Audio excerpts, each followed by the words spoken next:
Good morning, good afternoon, good evening. Welcome to MSP Dispatch. It's not MSP Dispatch. Live. Am I on the right show? And this is what happens when your brain doesn't in the morning. I'm giving up caffeine for a little bit for some medical tests, and brain just doesn't work. Good luck. Yeah, thanks. I'm Ray Orsini, I think, possibly. This is MSP Community Live, and I'm joined, as always, by Mr. Matt Topper. How you doing, brother? Doing awesome. As you can hear, a little congested, but we're doing well. I appreciate it. I appreciate you stepping up and doing the and coming on anyway, even though you're under the weather. So thank you for that. And I see you changed your background quite a bit too. It's it's improving every single week, man. Yeah, it's turned into a hobby, so that's unfortunately a very expensive hobby, but it's been a lot of fun. Nice. Yeah, it's never ending. We're house shopping now. I know I'm going to be setting up a new studio at the new house, and so you get started from scratch. That's not a good thing. That's not a good thing. It's not good for your wallet. It's good for everything else. Yeah. It takes me like 6 months to get happy with the setup. So, but it hopefully works out. But we're here to talk about community and talks and stuff. What have you been up to since the last time we saw each other? Man, when was that? Like a year ago? Right. So you weren't on last week. I believe you were on the week before. Were you not? Or no? It's been a couple weeks. I think so. It's all a blur at this point. Yeah. So last week I was traveling to San Francisco and to Phoenix to do presentations for ConnectWise, and I just love getting out and talking with our customers and other MSPs and their businesses and hearing what's going on. So it was a great time, nice trip. I went to Phoenix and said, man, I totally get why people would want to live here now, at least when the weather is 60 degrees in February, not so much during the summer. And now we're back. Yeah. Nice, dude. What was your what did you speak on? Any interesting topics? Cybersecurity. So talking about from the perspective of if you're a business owner, what do you need to know about what's going on in the industry? Okay. And right, the angle I take is, yes, it's the ConnectWise presentation, but it's not about ConnectWise, right? It's general cybersecurity knowledge. Yeah, it's security is a fun topic that literally affects everybody. So not everybody considers it, but affects everybody. So it's good, man. It's good. I love hearing you talk, and definitely do a good job all the time. And speaking of talking, let's talk about some stories. Let's see what we got up first. Y'all don't pronounce the H in Phoenix. Is there a different way to pronounce it? The Onyx. So this first story we're going to talk about is quoting. So this story is, or this Reddit post is, Daniel put it on the screen. Throw out some pricing schemes for how you guys are charging for quotes. Tired of writing quotes and having them passed to other companies while our clients shop around. Is there a way to lock a client to a particular MSP for a given time in a contract?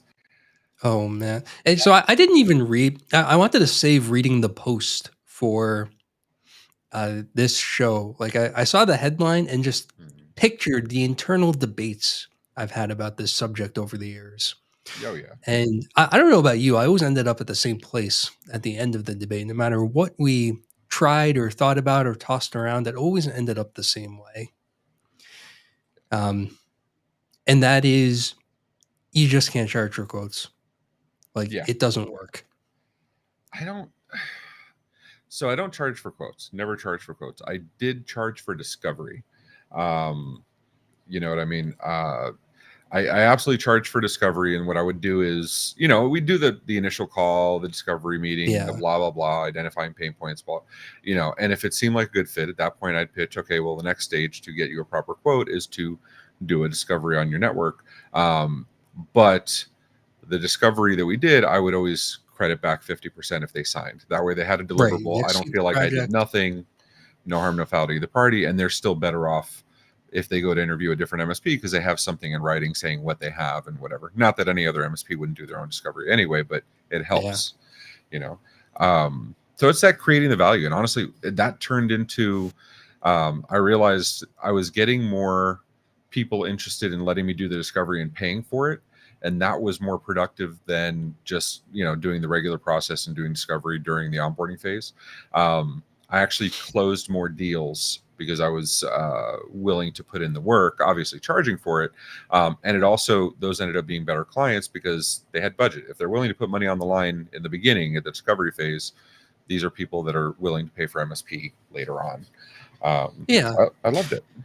Um, so we kicked around the idea of I was receiving far more quotes than I had time to do discovery on and write up and engineer and all that. And we had discussions over and over again about what this would look like. Could we charge for quotes and refund it if they signed or do any of that stuff? And it sounded good at the time to me because it was alleviating my pain point of spending a lot of my own time writing quotes and Yeah, engineering things.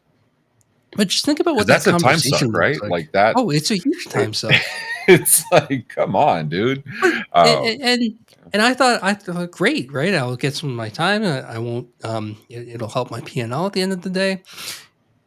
But think about if you're the client hearing, right, an existing client hearing. Let me get you a quote for that. It's going to be $1,500 for the quote, right? How many of those do you think we ever sold? Uh, yeah, it's Zero. I can't imagine. Um, yeah, it's like when somebody.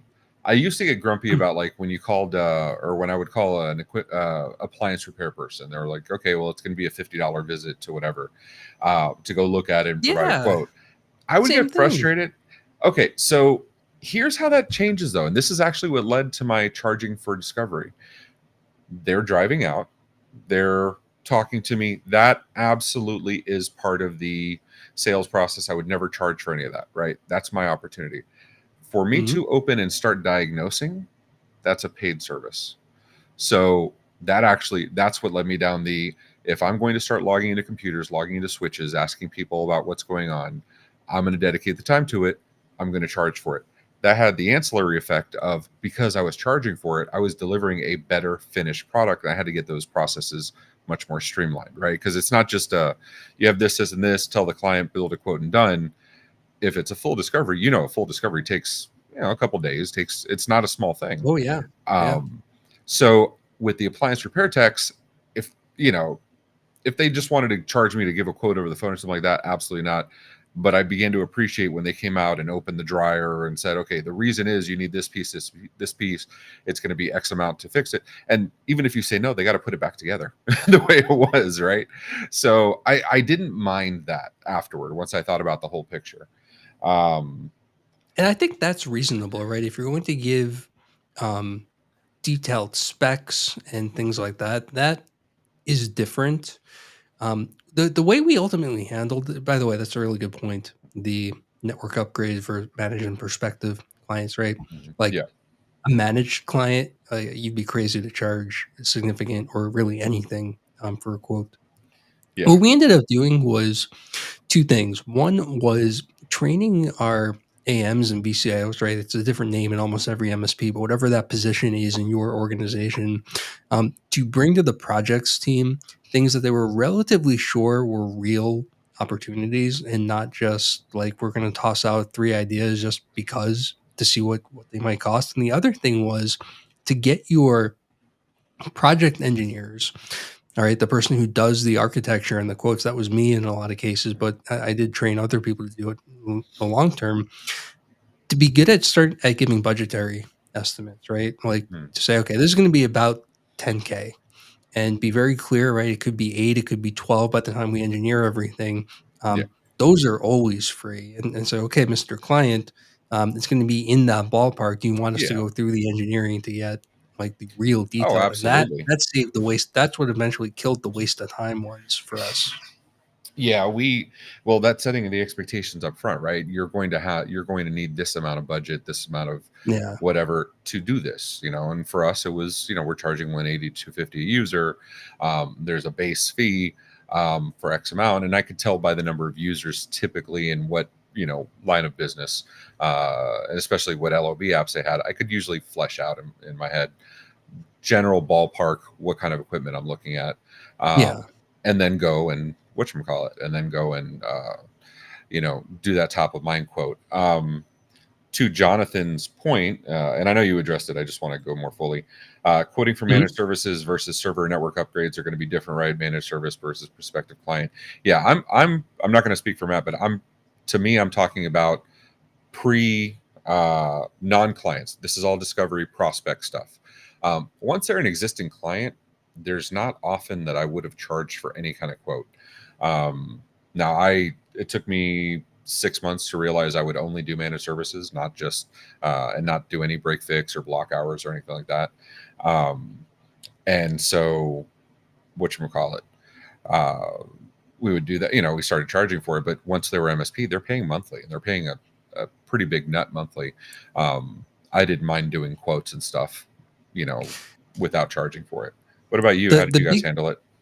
Yeah, pretty much the same way. The big thing for us was getting acceptance between the projects team and the managed services team that we would really only quote something, like do the full engineering for something that looked like it was going to be viable. And so what used to Yeah, happen in the early days was you'd have an account manager say something like, "Hey, client, our projects team will get you quotes for like full quotes for cloud and for a server replacement, right?" And so yeah, now they've committed the projects team to 4 days of work instead of two. That we had to do something about and really try and get the options whittled down beforehand. That was the only thing that we would push back on is trying to get the options or that conversation narrowed down before we got to the full architecture phase. yeah. So I got Dean asking Kelvin. So the funny thing about Kelvin, Mr. MVP and Microsoft aficionado to the stars, um, Kelvin and I, when I was back in my MSP days, when I first met him, we would talk about stuff and MRU and other stuff, and we realized we were the same damn MSP, just on two different continents. So, it's funny because like anytime somebody asks one or the other, I'm like, if he answers, I don't have to answer because it's the same damn question. So yeah, does he charge for scoping? Hell yeah. Whether you're new client or existing client, by the way, because also our deliverables aren't just we'll do the project, we'll deliver a complete project plan, including scheduling and required knowledge. Okay, that's interesting. That's a little different from what I said. I might have to amend my statement a little bit, but I want to give you a chance first, Matt. Um, does this change any of your answer at all? Because I realize the way I did it is slightly different than probably what he's talking about. So certainly for existing clients, what we delivered absolutely could be taken to another MSP. Right, it Mhm. wouldn't have part numbers on it, but it wouldn't take very much engineering time to figure out what the parts were anyway. Yeah, And for that, we simply relied on the strength of our relationships that they wouldn't do it. Like from our perspective, it was if the client is going to, um, right, shopping hardware is one thing, but shopping a project, if they're going to do that, they're probably not a good fit for us in the first place. yeah. No, agreed, 100%. The reason I say I need to amend my statement a little bit, absolutely, all of the work required to scope it out and give a proper set of timelines and project management um, and milestones. Yeah, that's a lot of work. There's no question. Having a project manager design that out, 100% is a lot of work. I would build that into my initial quote. So Mhm. just like I said, I can usually walk into a space and based on number of users, based on the LOB apps, based on the industry, based on what I see equipment wise, I can usually get a ballpark. We build that sixth sense when it comes to that, right? Um, but when they're a managed service client, I usually know most of the stuff. Um, so when there's an LOB app they want to introduce, they're changing EMR, they're changing whatever. Um, Usually we already know, we've already become acquainted with what they're doing today. So during the discovery process, we'll ask for what they need, what the minimum viable options they need to move, and what the pain points are, and Yeah. then say, okay, when we're going to start discovering, it's going to take, it's going to take us a week to find potential things. It's going to take us, another week to review those and do our due diligence, and then blah blah. So I could build that all in the project plan in advance, So I didn't have a full project plan for them, but I had the grand items, right? The discovery, the pain points, the review, the validation, or I'm sorry, the due diligence and the validation with the client to make sure it meets needs, and then planning out the deployment. But I could, an EMR deployment is 6 to 10 weeks. It's not the end of the world, depending on, Yeah. 50, 100 person doctor's office is what I'm talking about. I've done it for like surgical centers, and that's about what it took me. So I didn't need to charge them for the planning side of it because I was doing just big pieces, right? Discovery, implementation, post implementation, tweaks and fixes. And then once we started doing it, but I had already built in the real project planning time into whatever quote it's going to be. So same Yeah. effect, they're still paying for it. You're just doing it a little different. Um, No, that's such a good point, right? We didn't come out and say it, but yes, we don't charge managed clients for quotes, but I certainly keep track of the time I spent making the engineering and tack it onto the hours estimate at the end. it's playing with the money, right? It's one of those things. I used to do it with PCs, for example. We were complaining about, or I was waxing poetic about Lenovo on MSP Dispatch yesterday, or actually the one that came out just before this episode. Talking about Lenovo, right? Lenovo is notorious for people finding better prices on the public Lenovo site than we get from distribution. They're one of the worst when it comes to that. But we were talking about the Broadcom changes to the VMware partnership. Yeah, let's not go there. Yeah, I know. We're all pissed about it. 10,000 partners cut off, but they're making it better. Go watch MSP Dispatch if you didn't watch MSP Dispatch before here, because we covered it. But with that, with the Lenovo stuff, the problem is, or it's not just Lenovo, but clients will get ads and they will not know how to differentiate between a consumer PC and a business PC and blah, blah, blah. So when I would quote, and I did it a little differently, but when I would quote, I would show the difference. I would make the PC part cheaper, the labor part larger. So overall, it's the same damn Mhm. cost, but to them, they're getting the PC at $300 or $500 or $1,000 instead of $1,500. Small changes, but the overall is still the same for me. It's psychology thing. It's the Walmart. Everything is 98 cents instead of 99 cents because you're saving a little bit. And if it's on sale, it's 97 cents. It's the dumbest thing, but it works. Or using a medium to a large for a popcorn at the movie theater is only a quarter, right? One's $15, one's $15.25. So you're like, okay, I'll get the large. It's just Well, psychology. and here's the other thing. I don't know about you. We didn't make very much on hardware anyway. So if it Yeah. actually was somehow the same product at a better price, go buy it from them. Like it just didn't matter that much. Now, usually it wasn't, but if they really could get the same thing, then I wasn't going to make a big issue about it. Yeah, that's the way I approach that, and I share it around. I'm all about expectations. I probably say that ad nauseum. People get tired of me saying that. That and what's in the doc. But whatchamacallit. So with the PCs, I would go in advance. The very first meeting I would have, once they're signed, once we're done discovery, like that we're at stable phase and whatever. So now we're planning future stuff. I would figure out a basic PC budget, a manager PC budget, and a power user PC budget, which usually ended up being the executives. Um, Yeah. but we had those numbers set in advance, right? 2,000, 3,000, 5,000, whatever it was. So when they added users, I didn't have to quote a damn thing. The hardware selection was up to me. I know for $2,000 I can absolutely get a business laptop, an E series, a T series, or whatever, right? Or even a lower end XPS. So within those budgets, I had playroom and I still had revenue, but I stopped asking pay. Right? It's just as bad as the subscriptions for like Netflix and Hulu and all that. Once you've said okay, you forget how much is being taken out of your account, and it worked to our benefit. It made us more. It made us Mhm. more efficient. Yeah, Uh, most clients aren't going to go and like check the specs and like have strange desires for what they want in a PC. But if somebody did and they really got down to that level, again, it goes back to they're probably not the kind of client I want to be working with anyway. Um, but I'm not really going to quibble over I can get the same direct for this much, right? Because for bigger things, you were deal registering them anyway, and for mhm. PCs, Yeah, whatever. Yeah, well, even that, like the deal reg and stuff like that, that takes extra time. You know what I mean? And Yeah. for those Yeah. vendors that require the client information after the fact, good luck getting it from me. But there's certain vendors that you have to do that to register warranties and stuff like that. Right. It's there. All right, so Kelvin salvaged my comment when I said we're the same MSP, and then he said something different. So we do charge them for the plan. If they grant us a project, we waive the cost or half the cost, depending on the size of the client, which is exactly what I said before he joined. Of when we did discovery for MSP, we charged them for that discovery and the deliverables, and then we would credit back half of it if they actually signed up with us. And the crediting back half didn't hurt us because we were charging onboarding regardless of any discovery we've done. Onboarding and discovery are not the same thing. Don't conflate those.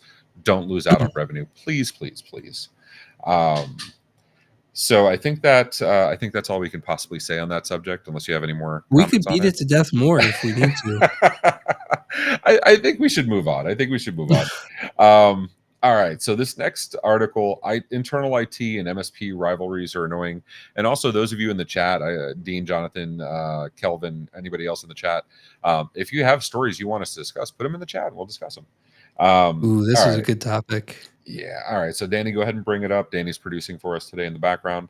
I'm new to the MSP world. And one thing I'm starting to notice is common amongst many clients we have. Not all, most are awesome to work with, but it's common. That doesn't make sense. Internal IT folks that said clients clearly don't like us, I would presume because they see MSPs as stealing their thunder as a job threat. I've experienced myself as well as overheard others bad experiences with internal IT. Blah blah blah. Is this normal for MSP? I mean, we've actually been 14,000 times, but it's worth discussing. And Danny's getting kudos for producing. Yeah. Okay, so are we the bad guys for internal IT? I say we, the royal we, when we used to be MSPs, but are we Yes. bad guys? No. In fact, some of my favorite clients had internal IT. And I think you can have a fantastic relationship with internal IT, because those ones, when you pick up the phone and talk to them, you're talking to a peer, right? And you can talk to just like another coworker or sysadmin, be talking about the same type of level or the same types of things you would as one of your coworkers. It was a very easy conversation to have, right? You didn't have to translate anything. You didn't have to like come up with a car analogy for whatever you were about to talk about. I thought it was very nice. And in fact, I don't know about you, in those environments where they did have internal IT, for the most part, we were supplementing them. So we didn't really have a lot of like level one support stuff to deal with or any of that kind of thing. It was for projects that got over the internal IT department's head or like extra coverage or things like that. Um, Man, they were fantastic clients. I would do more of them if I could. Yeah, I agree. It's one of those things that you don't have to explain. So I'll use my own office for example. We had to restart the firewall today. Whatchamacallit. So I had to do it this morning before admin came in, which means that I completely forgot to do it until she came in. But instead of saying I have to reboot the firewall because there's some issue with DHCP registrations and we want to clear out the cache, I said I did the user thing. I said I need to reboot the internet. It'll be down for a few minutes.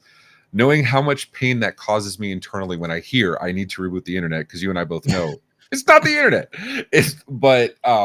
Yeah, The whole internet. the whole internet. We shut down everything.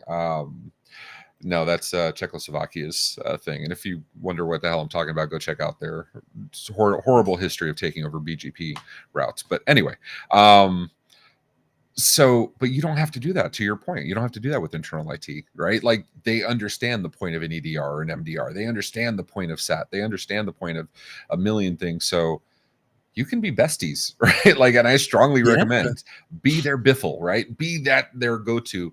They should be your champion. We talked about champions in a previous episode. They should be their champions. And it seems like Jonathan has a good experience. I've got 2 co-managed clients. I have one internal IT person who does level 1 stuff. I just resell them licenses, do their big projects. Love the relationship. Yeah. I mean, it usually works out. I want whatchamacallit. It usually works out one of two ways in my experience, and I'd love to hear what you've come across. Um, but in me, the co-manage always worked out to one of these two. Either they were overwhelmed with tier one, tier two support, but they had the knowledge to do their own projects, so we provided frontline support, and usually some tools and stuff they wouldn't have access to. Or they had tier one and on-site support handled. They needed somebody to do the design architecture, the overall planning part of it, because it was a little out of their scope, right? How many clients have we seen that they hired an IT person? The IT person is somebody who watched some YouTube videos and still a teenager. Um, Not to Yeah, say there all the aren't time. IT people out there that are smarter than us, that because they've been watching YouTube videos. I'm just saying that it's rare. Um, There were cases though. In fact, this was often uncomfortable. So when we had the kind of relationship that the post described, right, where the IT person felt threatened, man, most of the time it's because they actually were threatened, right? How many clients have you taken over where you knew the internal IT person was going to get canned within the first 3 months? They didn't know it, but the client told you that in confidence, and you had to kind of work with them in the beginning. Those yeah, were awkward. So what I have found is that for the most part, when that internal IT person feels threatened, it's because you either haven't defined the relationship well enough about who's responsible for what, or they have a legit reason for it because they're getting the boot. yeah. It's and that sucks. I mean, we've been there, right? Where like I know I've been there where I'm talking to a prospect and they're like, "Can we go meet at a Starbucks or can we meet at your office?" And I'm like, "Oh, somebody's getting fired. Okay, I Yeah. know where this is going." Because I usually prefer to do it in their place because kill two birds, one stone kind of thing. Um, and I want to scope out, are they like working out of cardboard boxes, or is this actual office with cubicles or desks or whatever it happens to be?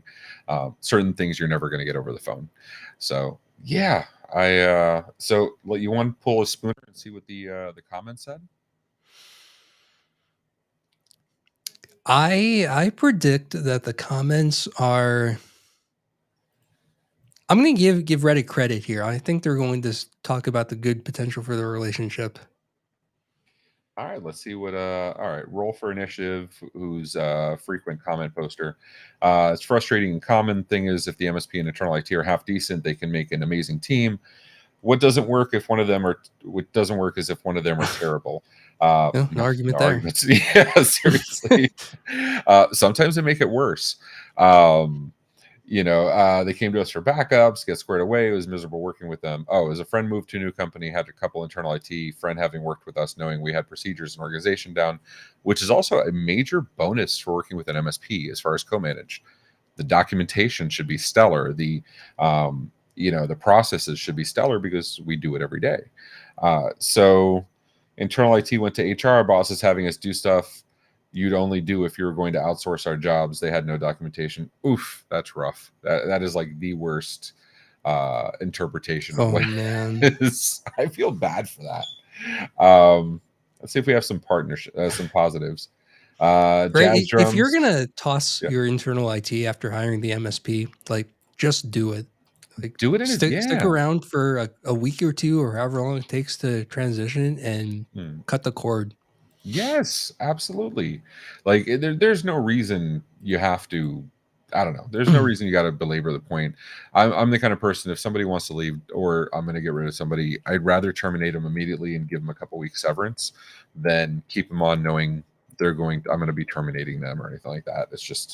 It's not worth it to me. All right, let's see. Oh, I like these, and I think this is squarely in your wheelhouse. Sorry, Danny, I gave you no notice for this, but I'll start reading it while he pulls it up and does the banners. Call it bring old Yeller out back. Yeah, sometimes just get it done, get the co-managed out, or get the internal IT out. All right, so this one is so. How about those cybersecurity That was insurance a good renewals comment. forms? It was a good comment. How about the cybersecurity insurance forms? Uh, love me some Oh Canadians. boy. I'm filling out one right now that looked like it was designed in Excel 2010, and the format hasn't been updated since. If I let auto zoom, I can't read the hand size font and zoom to 100%. Okay, the form is bad. It's not even addressing the Okay, yes. The question. form might be bad. Yeah, I think the middle paragraph is probably more important to us. Not even addressing the contents. I'm new to sysadmin level role. Oop, red flag one. I was T1, T2, so I acknowledge that maybe I don't know the acronyms, but why do I have to Google every single question? He's absolutely right. Yeah. That's all I wanted to vent because it's open on my monitor. Poor guy. Oh, we've been there. PCI I'll tell you. PA Yeah. forms. Oof, it's never fun.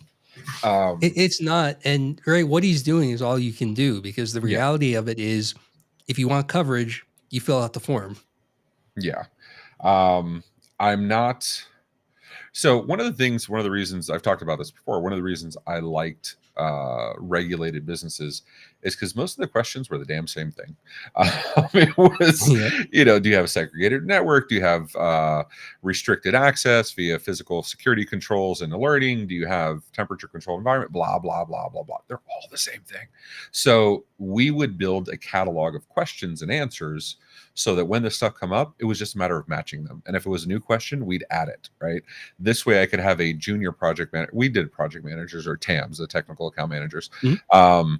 would do these because I don't want my help desk doing this stuff. But And the there are TAM, platforms for that. there are platforms for that. So we're vendor agnostic. I'm not, I'm speaking on this one because I know this most, but they're not the only vendor that does it. Fifth Wall, one of the reasons their MSP program is one of the reasons I like it so much is they aggregate all the questions because they're a carrier, and they have the sub carriers. They aggregate all the questions, so you're doing one form regardless of who it is. Mhm. And it's more MSP friendly. The acronyms, that's a whole other animal. I don't think acronyms should ever be on any forms you're collecting from a non-knowledgeable person. But that's me. Uh, am I wrong No, there? I I mean, agree. I mean, I think, so if you're somebody, right, and assuming you're not doing Fifth Wall or any kind of consolidated vendor, just resign yourself to the fact that you are not going to change the insurance company's mind on any of yeah, this stuff, and yeah, just get through it. You will have a much easier time when you come to the conclusion that, like, you may be technically correct or be correct in the world of the looking through the best practice eyes or any of that stuff. What they hmm, want is what they want, and just yeah. accept that. Yeah, I mean, it's committee. It's not or I'm sorry, it's they have all the power there. You're answering their questions. It's not like you can say no, I don't want to. Right? Like I would Come love on Reddit that. and vent about it, right? That's what you do, or go into like Discord and complain about it. You'll feel better. Yes. Go to Discord, go vent on our MSP, go to vent on MSP Geek. I don't care. MRU, IT Pool Party, do wherever. Lord knows we all need the venting. But yeah, it's whatchamacallit. Um all right. So I'm looking at these stories here, and the reason. It's like the Okay, speed round because I can't see them beforehand now. I know. So I know. So what I'm going to do. This is what happens when I used to be the guy that showed everything, and whatchamacallit, and now it's I have to work with others, like we were just talking about. Um, this other one I'm looking at: vendor overbilling. Sage advice from a 1K. Oh, when I saw the link, I thought we were going to talk about like Peachtree or something. um, whatchamacallit. So the reason I'm bringing this up, normally we don't cover legal and tax and all that stuff, and those are actually prohibited on our MSP. But this is Joe Cyber, who's knowledgeable in our industry and always sharing excellent information. So I'll give him a pass. Daniel Aston is on the legal side for MSPs. I'm on the insurance side. We've both had clients get nailed for crazy bills from vendors. As always, we're not giving official legal insurance advice. Thank you, Joe. Just trying to help Hmm. out the community. In this video, we walk through actionable steps after the bills come in to try to resolve the matter faster, what MSPs could do before signing contracts to try and minimize these issues in the future. I know every Read time them. I've had a contract dispute or something like that, um, it's always been I've always looked at actionable steps after the fact, how we could prevent that going forward with all our other vendors. It's a standard postmortem, right? So Mhm. we're telling people, go watch the video. I definitely go watch the video. I cannot say I've watched it myself, but Joe is always providing really good content for the group. So I recommend it. But yeah, what have you come across that? Have you had overbilling? Because I'm sure all your vendors were always 100% accurate. Hell, even Fred Vicola got on stage at DataCon last year and acknowledged the billing issues that Kaseya's had. Every vendor has billing issues. Every vendor. So We do. I work for a vendor. We have billing issues. to that end, let's give some constructive feedback on how we've approached it as an MSP and how we approach it as vendors, how we think that should go. Um, so on the MSP side first, did you have any tips and tricks at Iconic that, helped you resolve these things more quickly, if possible? I think it's the same almost universally, like from both the customer and provider side, whether that's client to MSP or MSP to vendor. Everyone involved needs to acknowledge that billing issues are going to happen no matter how organized you are, Hmm. and deal with them. The one piece of advice is to allow flexibility in your policies and internal procedures to deal for the weird things that come up. Like there is Yeah. no worse answer than sorry, that's policy. Like every policy Oh, it's can so be bad. deviated from It's so everything. bad. Like, don't do that to your clients, man. Like, you know what I mean? So we had a vendor, actually, speaking of, we were asking for certain things. It's a managed environment. We are the clients of the managed environment. So there's limited access to certain things. Mhm. And we were asking for certain levels of access. And the answer I kept getting was, it's for security and compliance reasons. Ooh. To which you and I are both in that space. So I'm like, okay, completely get it. Give me the framework you're using. Give me the compliance thing you're using, so I know what the expectations are and I can work within those parameters. No problem. Mhm.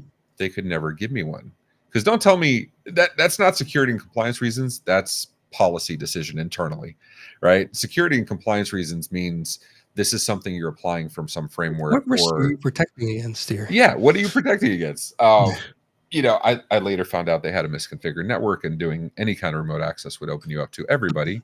A la, Meraki VPNs used to do this too. You couldn't segregate individual VPN endpoints. Yeah. There was access to everybody, which is why one of the many reasons as a network engineer, I was not a fan of Meraki. Um, but now Meraki's great until you have to do something weird. and as the overcomplicated guy, everything I did was something weird.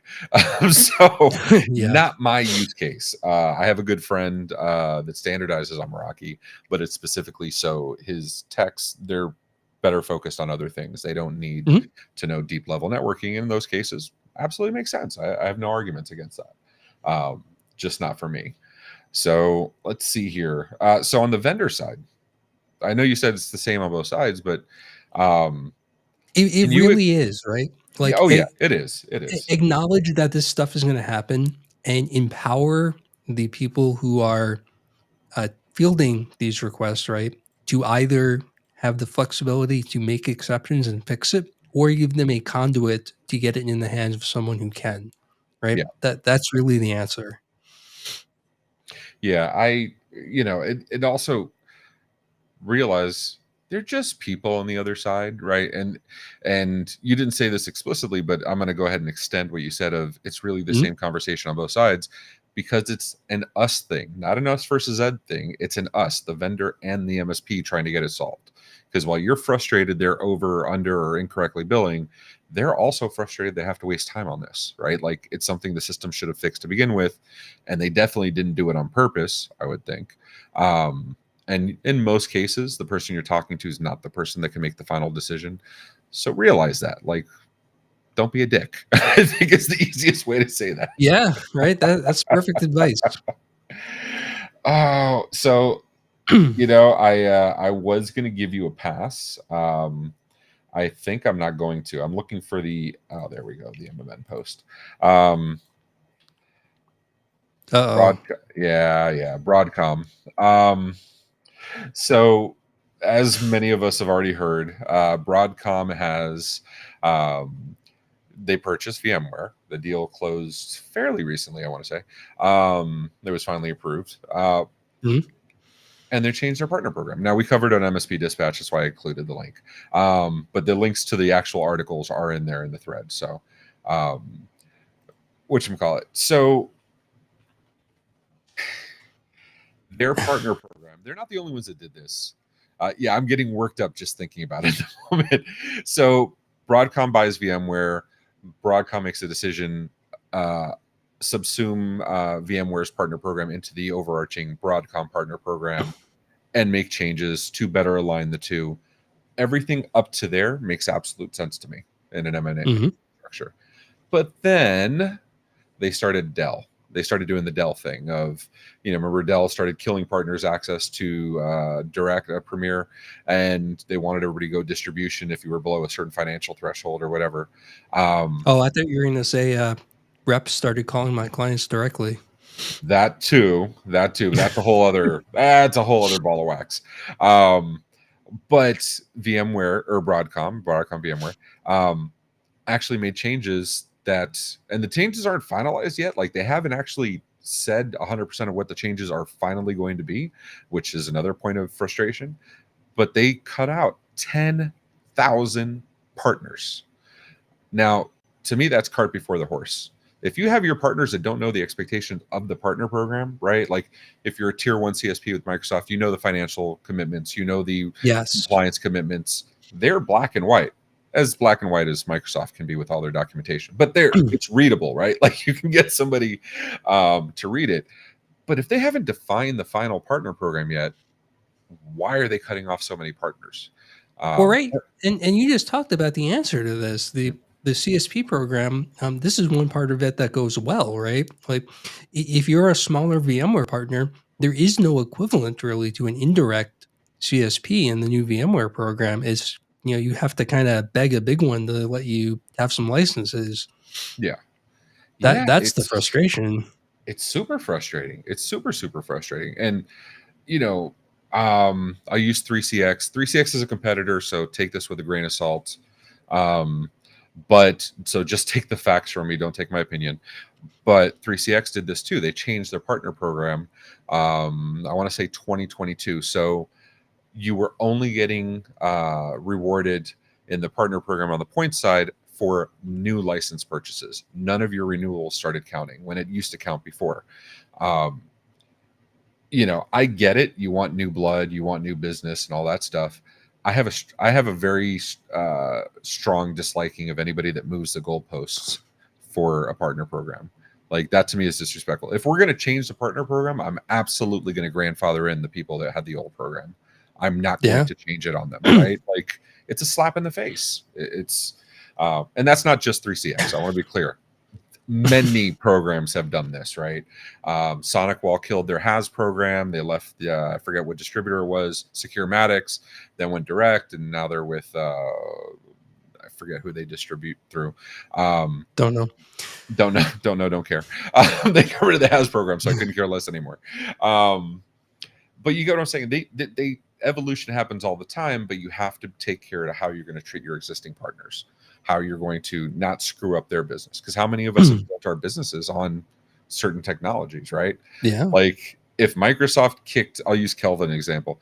If Microsoft, yeah, now I'm going to get banned by 3CX. I wouldn't be the first, but that's a nighttime with drink discussion.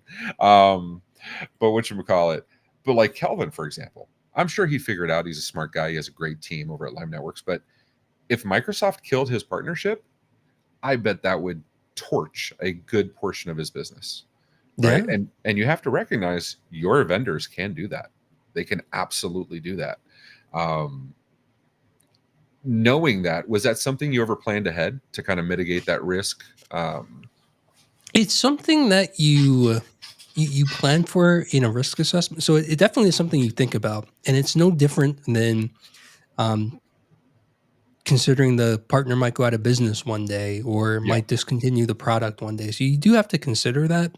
Yes. The likelihood, though, is usually low enough that you don't necessarily have a playbook you pull out for when that happens, but it is something that we think about. Um, Oh, we- poor Matt. oh, it was such a Uh, great point. No, it wasn't. I was yeah, it just was finishing my fantastic. my sentence. Right? You know You what it think is? about it, but the likelihood is low. No, you do. Whatchamacallit? Um, what was I going to say? The likelihood is okay. So likely, sorry, the 3CX comment threw me off, and then I was going to make yeah. See, Dean said exactly the thing I was thinking. 3CX logged in and got mad. Nick was trying to go after me, and then he kicked Matt off instead. Right? Just got the wrong one.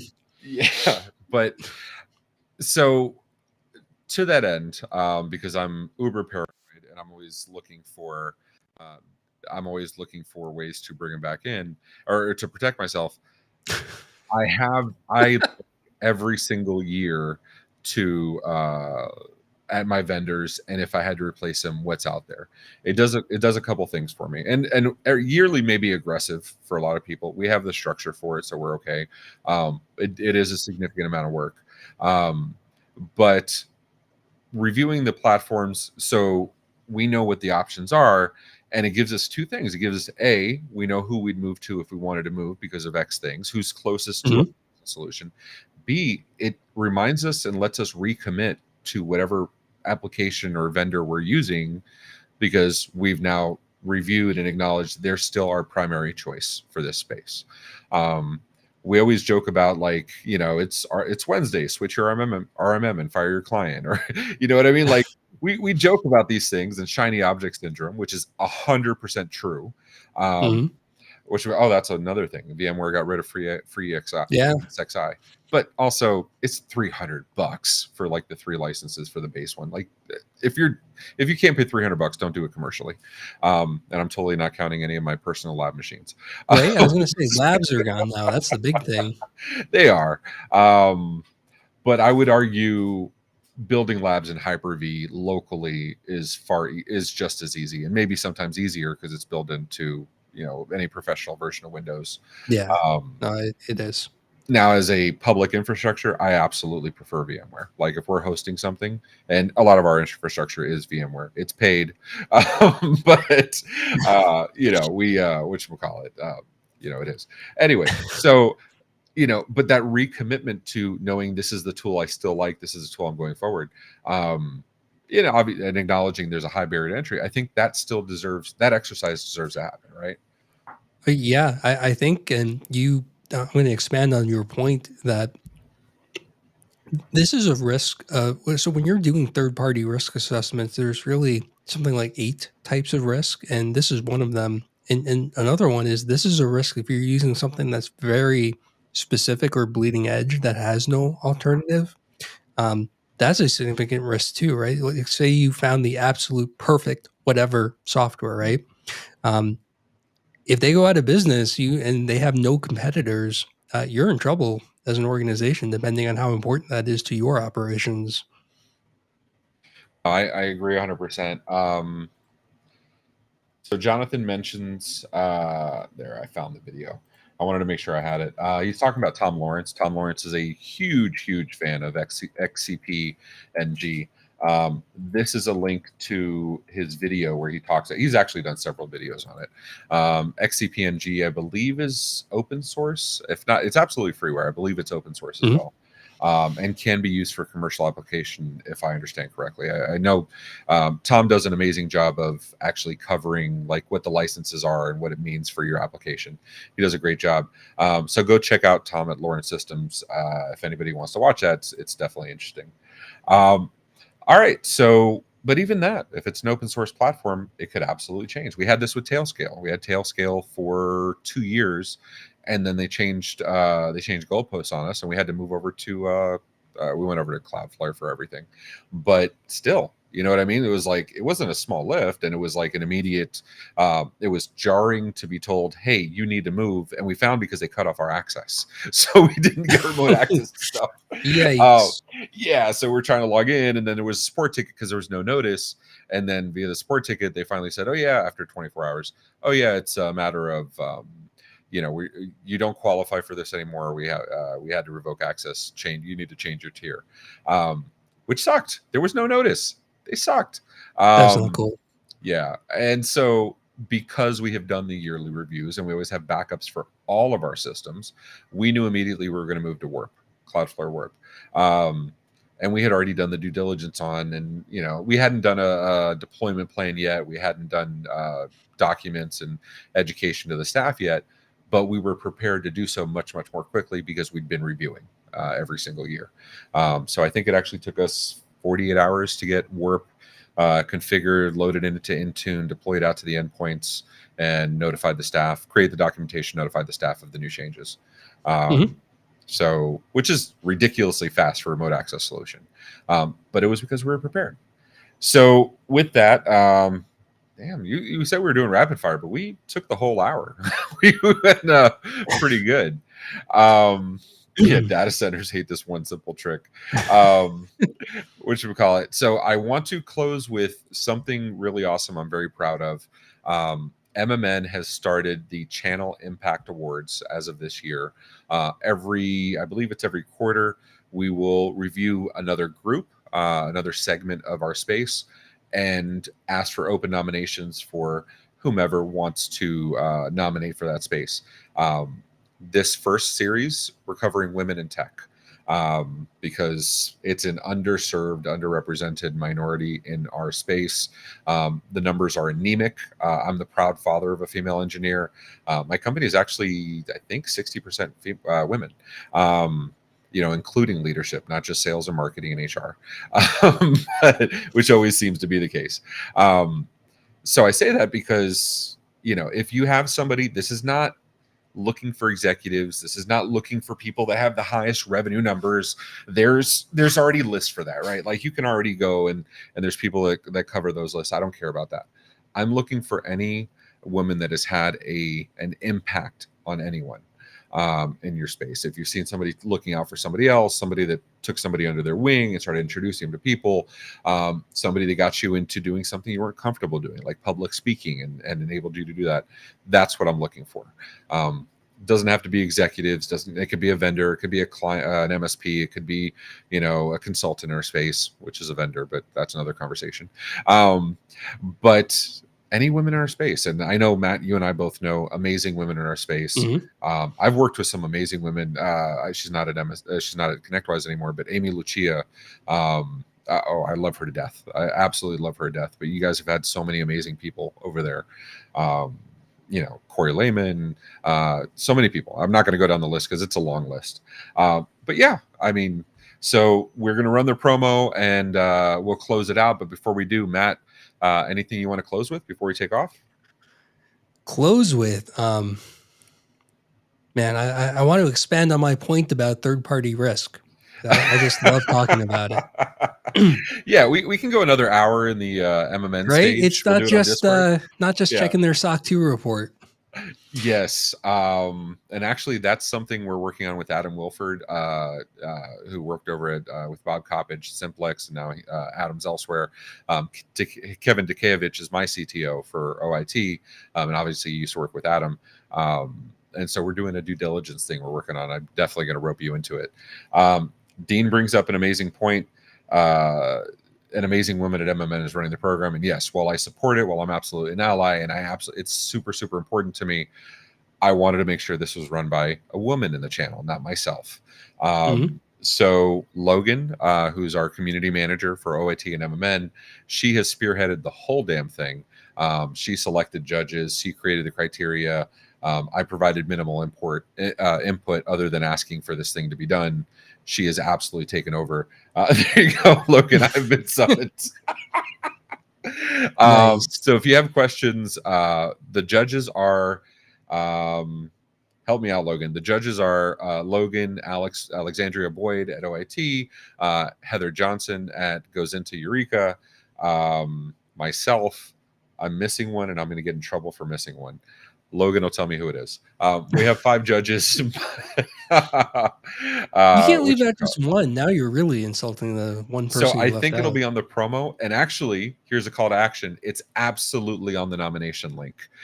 So go to the nomination link to find out who all the judges are, and they're all in the MMN Discord, so you can come over. Tara Rummer I love Tara with Immybot and Immense Technologies. Had a great episode on Gone Fishing, which is Finn Security's episode. And actually, I'll be on their 100th episode. Maybe Jamie didn't want me to say that, but I'll be on their 100th episode. Super great. Finn's Gone Fishing is actually a pretty cool thing. Yeah, not anymore. They're going to kick me off. So with that, everybody, we appreciate you. Take care of yourselves and each other, and let's continue the conversation in Discord. Go ping Matt and tell him how much you love the new VMware program. So Awesome. All right. Thank you, dude. Bye, guys.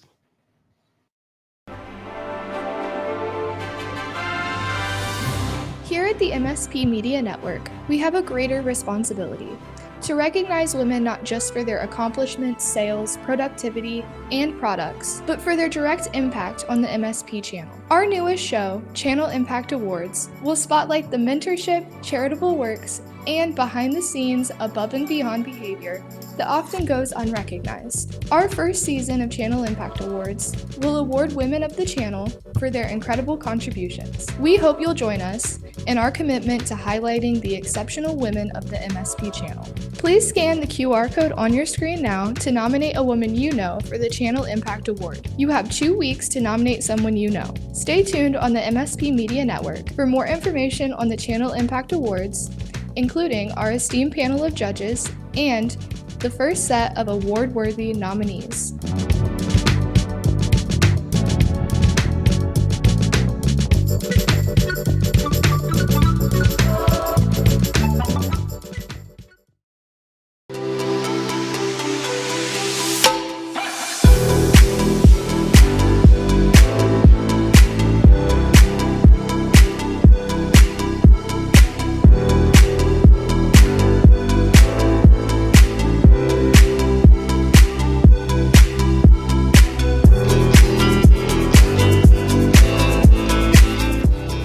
This has been a broadcast of the MSP Media Network.